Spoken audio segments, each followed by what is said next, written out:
देखते हैं ईमेल। देखिए ईमेल का क्या मतलब है, ई क्या मतलब है कि इलेक्ट्रॉनिक, यानी कि इलेक्ट्रॉनिक मेल।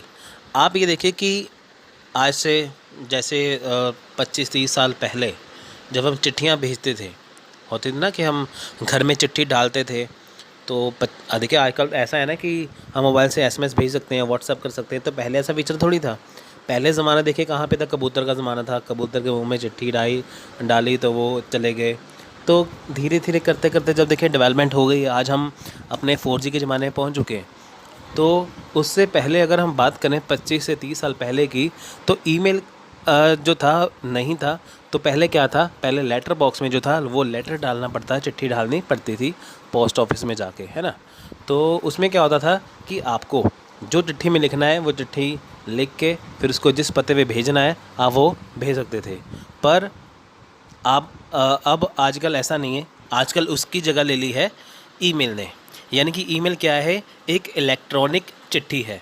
पहले ज़माने में जब चिट्ठी लिखते थे तो खुद उसे मैनुअली तौर पे जाके उसे लेटर बॉक्स में डालते थे।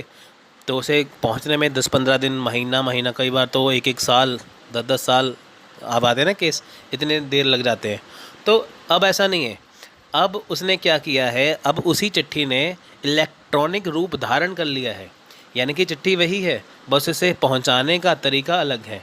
जहां पहले चिट्ठी 10 दिन के अंदर पहुंचती थी, आज जो चिट्ठी है, जो इलेक्ट्रॉनिक मेल के ज़रिए है, वो 1 सेकंड में पहुंच रही है ना। आपको उसका रिप्लाई भी जल्दी आता है इसलिए। यानी कि इलेक्ट्रॉनिक मेल क्या है कि ये एक प्रकार की चिट्ठी है, एक प्रकार का लेटर है, जो आप अपने फ़ोन से, लैपटॉप से, कंप्यूटर से कहीं पे भी किसी को भी भेज सकते हैं। ये जल्दी पहुंचती है। तो चलिए ये इसमें क्या क्या होता है देखते हैं।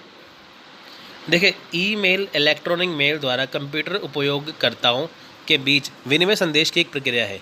यानी कि ईमेल क्या है, एक इलेक्ट्रॉनिक मेल है जो कंप्यूटर उपयोग करता है, यानी कि जो कंप्यूटर का इस्तेमाल करते हैं उनके बीच में क्या है, ये विनिमय संदेश है। विनिमय संदेश क्या है, आपस में जो कुछ उन्हें चीज़ें भेजनी है या कुछ मंगवानी है वो इसे कर सकते हैं। संदेश भेजने वाले इसे प्रेषक कहते हैं और जो संदेश प्राप्त करते हैं उन्हें रिसीवर कहते हैं। इनकी जो संदेश भेजेगा उन्हें हिंदी में कहते हैं प्रेषक, तो जो रिसीव करता है उसे कहते हैं रिसीवर। तो देखते हैं ईमेल। देखिए ईमेल जो है वो कैसे भेजते हैं। देखिए सबसे पहले ईमेल जो होती है, सबसे पहले ऊपर लिखा होता है ईमेल पते से वैकल्पिक रूप से प्रेषक का नाम। यानी कि सबसे पहला पॉइंट क्या आएगा, जो ईमेल को भेजेगा उसका नाम। इसे इंग्लिश में कहते हैं फ्रॉम।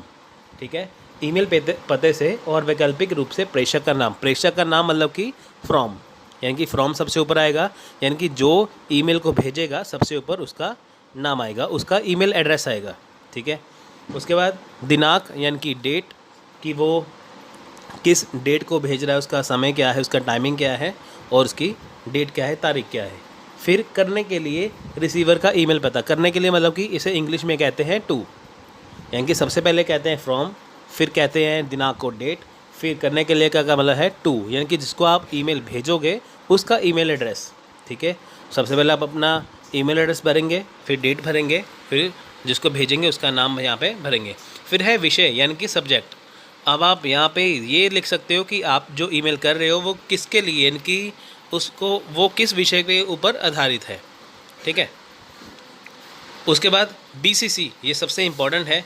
BCC का मतलब है blind carbon copy. Blind carbon copy में ब्लाइंड कार्बन कॉपी देख सकता है कि एक ही संदेश नहीं मिला। देखिए यहाँ पे क्या है, देखिए दो तरह का ऑप्शन होते हैं, BCC और CC। यानी कि जब आप किसी को मेल भेजते हैं तो वहाँ पे आपको टू के बाद दो ऑप्शन, टू के बाद देखिए जब आप किसी को फॉर्म करते हैं, फॉर्म के ऑप्शन पर जाते हैं, जब आप उसकी ईमेल आईडी भरते हैं, मान लीजिए कि आप किसी को ईमेल भेज रहे हो, तो जब आप उसको फॉर्म उसकी अपने दोस्त की ईमेल आईडी भरोगे तो आपको वहाँ पे दो ऑप्शन और दिखाई देंगे, CC और BCC के। CC का मतलब होता है कार्बन कॉपी और BCC का मतलब होता है ब्लाइंड कार्बन कॉपी। CC का मतलब कार्बन कॉपी का मतलब आपको सबसे पहले मैं समझाता हूँ। CC का मतलब कार्बन कॉपी का मतलब ये हुआ कि यानी कि जो आप अपने दोस्त को वो मेल भेज रहे हो वैसा ही सेम मेल की एक कॉपी आप किसी दूसरे दोस्त को भी भेजोगे। यानी कि आप एक ही समय में एक ही मेल को दो पर्सन को भेज सकते हो। एक तो आप जिसे ऑफिशियली भेजना चाहते हो उसे, और दूसरे जो किसी और फ्रेंड को सेम मेल करना है तो आप उसे भी कर सकते हो। ठीक है। तो BCC होता है ब्लाइंड कार्बन कॉपी। इसका मतलब क्या हुआ कि यानी कि मान लीजिए कि आपने अपने दोस्त को एक मेल किया, दूसरे को भी मेल किया, तो उसको पता चल जाएगा कि जो मेरे पास मेल आया है वो दूसरे को भी भेजा गया है। यानी कि कार्बन कॉपी का ये मतलब होता है कि जो आपके दोस्त के पास मेल आया है वो CC यानी कि CC कार्बन कॉपी के ज़रिए दूसरे को भी मेल सेम वैसा भेजा गया है। पर जो BCC ब्लाइंड कार्बन कॉपी का ऑप्शन है उसका ये मतलब है कि आप किसी तीसरे बंदे को भी मेल भेजना चाहते हो, पर आप ये शो नहीं करना चाहते कि ये मेल किसी को दिखाई दे। BCC में आप उसको मेल भेजिए, यानी कि आप देखिए कि किसी खास पर्सन को वही मेल सेम भेजना चाहते हो तो आप BCC में उसका ईमेल एड्रेस भरेंगे। तो जो ऊपर वाले जो CC वाले और जो जिसको आप मेल भेज रहे हैं उनको बिल्कुल पता नहीं चलेगा कि आपने ये मेल किसी और को भी भेजा है, ठीक है। तो BCC का ये मतलब हुआ। BCC ऑप्शन में आपको सिर्फ उसका एड्रेस भरना है, ईमेल एड्रेस भरना है जिसको आप ख़ास तौर पे ये ईमेल भेज रहे हो, और ये सिक्योर रहे और प्राइवेट रहे, तो किसी को ऐसा पता नहीं चलेगा कि आपने इसे कभी कार्बन कॉपी किसी को भेजा है। CC में पता चलता है किसे भेजा है, पर BCC में नहीं पता चलता। नेक्स्ट है सामग्री, यानी कि कंटेंट क्या है, आपका कंटेंट क्या है, आप क्या भेज रहे हो, ठीक है।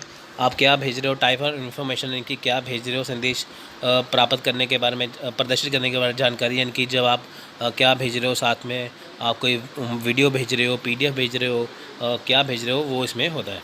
नेक्स्ट है वरीयता, इसे इंग्लिश में कहते हैं प्रीसीडेंस, यानी कि आमतौर पर बल्क, जंक या लिस्ट जैसे मानों के साथ यह इंगित करने के लिए उपयोग किया जाता है कि स्वचालित छुट्टी या कार्य से बाहर प्रतिक्रिया इस मेल के लिए वापस नहीं की जानी चाहिए। तो ये खैर इतना ख़ास ऑप्शन नहीं है, इसमें ये है कि अगर आप किसी को कोई चीज़ भेज रहे हो, किसी को कुछ भी चीज़ भेज रहे हो, तो वो उसका जो रिस्पॉन्स है वो आपको इस मेल के ज़रिए वापस ना आए। ऐसा होता है ना, कई बार क्या होता है, ऐसा होता है कि आप देखिए कि जब आप किसी को SMS करते हो तो उसकी डिलीवरी रिपोर्ट आती है वापस। तो इसमें ऐसा है कि जब आप किसी को वो चीज़ भेजोगे तो आपको वो वापस ना आए, है ना, सीधे उनके पास पहुंच जाए। तो लास्ट ऑप्शन होता है भेजें, यानी कि सेंड का ऑप्शन। तो इसको दबाने के बाद क्या होता है कि जो आपकी जो ईमेल है वो उसके पास पहुंच जाती है। तो चलिए आपको मैं नेक्स्ट स्लाइड में बताता हूँ इंग्लिश में, बिल्कुल जो आपको मैंने अभी बताया है कि वो क्या होता है। तो चलिए चलते हैं वहाँ पे। देखिए यहाँ पे कुछ ऐसा ही ऑप्शन होता है ईमेल भेजने के लिए।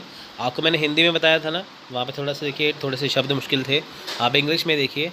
तो देखिए सबसे पहले जब आप ईमेल खोलेंगे तो अगर आपने किसी को ईमेल भेजना है तो ऐसा बना होगा जैसे कि फ्रॉम के ऊपर जैसे देखिए मेरी ईमेल आईडी लिखी हुई है studybharat786@gmail.com। यानी कि अगर मैंने किसी को ईमेल कुछ भेजना है तो इसके ऊपर मेरी आईडी पहले मुझे भरनी होगी। उसके बाद टू का मतलब जिसको मैंने जिसको मैंने कुछ भेजना है, यानी कि पहले मैं अपनी ईमेल आईडी भरूंगा, फिर मैंने जिसको मेल करनी उसकी यहाँ पे आईडी भरूंगा। उसके बाद यहाँ पे CC BC के 2 ऑप्शन है ना, CC BCC के, यानी कि कार्बन कॉपी और ब्लाइंड कार्बन कॉपी जो आपको मैं बता रहा हूँ। यानी कि मान लीजिए कि यहाँ पे मैं टू में कुछ ईमेल एड्रेस भर देता हूँ। मैं चाहता हूँ कि मैं किसी को और को भी यहाँ पे भेजूँ ईमेल, तो मैं CC में यहाँ पे जाके उसका है किसी और का यहाँ पे ईमेल आईडी भर दूँगा, और जो मैं इनको ईमेल भेजूँगा वो टू और कार्बन कॉपी दोनों को शो हो जाएगा कि मैंने दोनों को यहाँ पे भेजा है। यानी कि टू वाले को शो हो जाएगा कि मैंने एक कार्बन कॉपी एक अपने दूसरे दोस्त को भी या किसी दूसरे पर्सन को भी भेजी है, ठीक है।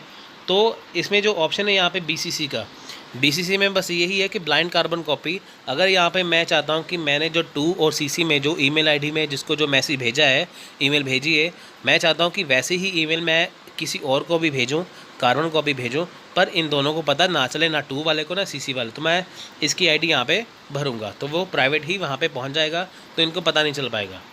तो यहाँ पे नीचे था सब्जेक्ट हमें क्या भरना है वो, और साथ में कंपोज ईमेल करके, ठीक है। यहाँ पे देखिए ऊपर सबसे ऊपर यहाँ पे एरो बना, राइट साइड में देखिए सबसे ऊपर एरो बना हुआ है तिरछा सा। यहाँ पे अगर हम करेंगे तो वहाँ पे देखिए यहाँ पे हम ऐसे जाएंगे, तो अभी तो बता रहा है कि आपने कुछ नहीं भरा, तो यहाँ पे ऐसे बटन दबाएंगे तो सीधे ही चला जाएगा। देखिए राइट साइड पे जो 3 डॉट बने उसके बिल्कुल बना हुआ ही है, ठीक है। भावी संचार का सिद्धांत है, इसमें हम जो करेंगे वो करेंगे 7 C's, यानी कि जो 7 तरह के जो C हैं, जो C से शुरू होने वाले जो शब्द हैं वो बहुत ज़्यादा एग्जाम में आते हैं। तो देखते हैं क्या है वो। इसे इंग्लिश में बोलते हैं प्रिंसिपल ऑफ इफेक्टिव कम्युनिकेशन। देखिए 7 सीज़ का मतलब है कि वो शब्द जो सी से शुरू होते हैं, जैसे पूर्णता यानी कि कंप्लीटनेस। देखिए इसमें क्या है, ये आप सोचोगे कि इफ़ेक्टिव कम्युनिकेशन में यानी कि प्रभावी संचार में ये कैसे काम करते हैं। आप देखिए कि कंप्लीटनेस यानी कि पूर्णता, संदेश पूरा होना चाहिए और सभी तथ्यों और विचारों को शामिल करना चाहिए। यानी कि अगर आप कम्युनिकेशन में देखिए फ्रेंड्स, मैंने आपको पिछले लेक्चर में बताया था कि जो कम्युनिकेशन है यानी कि जो संचार है उसमें काफ़ी चीज़ें, इनकी देखिए 4 चीज़ें तो मेन होती हैं उसमें, वैसे तो 5 होती हैं। देखिए पहले होता है सेंडर यानी कि जो मैसेज देने वाला, फिर होता है मैसेज, फिर होता है कि आप माध्यम, कौन सा माध्यम है, फिर होता है इनकोडर यानी कि मैसेज प्राप्त करने वाला, फिर एंड में आता है फीडबैक यानी कि प्रतिक्रिया। अब देखिए कि इसमें क्या होगा कि संदेश पूरा होना चाहिए और सभी तथ्यों और विचारों को शामिल करना चाहिए। यानी कि अगर आप किसी को कोई मैसेज देते हैं, कोई संदेश देते हैं, तो वो पूरा होना चाहिए, आधा अधूरा नहीं होना चाहिए। इसमें सभी तथ्य और विचार को शामिल करना चाहिए। यानी कि आपको जो बात भी अच्छी लगे, बुरी लगे, कुछ भी है, आपको मैसेज को पूरा करना है। तो ये है कंप्लीटनेस, जो कि हमारा पहला सी है, इनकी प्रभावी संचार का सिद्धांत का पहला सी कंप्लीटनेस, पूर्णता। दूसरा है कॉन्शियसनेस यानी कि चेतना, शब्दों का उचित चयन और अनावश्यक शब्दों के उपयोग से बचें। यानी कि अगर आप किसी को मैसेज सेंड करते हैं तो आपको उसमें शब्दों का उचित चयन करना है। यानी कि वो शब्द आपको इस्तेमाल करने हैं जो आपके मैसेज को यानी कि आपके संदेश को अच्छी तरह निभा सकें, अच्छी तरह उसमें मैसेज आपका जा सके। तो यानी कि इसमें कोई ऐसे शब्द का इस्तेमाल नहीं करना जो कि बुरा लगे, अच्छे से अच्छे शब्दों का इस्तेमाल करना है और अनावश्यक शब्दों के उपयोग से बचें। यानी कि जिन शब्दों का कोई मतलब ही नहीं है उसको फालतू में मैसेज लंबा करने के लिए नहीं डालना चाहिए, इनकी काम की बात उसमें करनी चाहिए। नेक्स्ट है विचार यानी कि कंसिडरेशन। अब देखिए इसमें क्या है कि प्रेषक संदेश भेजते समय रिसीवर को ध्यान में रखता है। प्रेषक का क्या मतलब है, यहाँ पे प्रेषक का मतलब है सेंडर यानी कि मैसेज या संदेश भेजने वाला।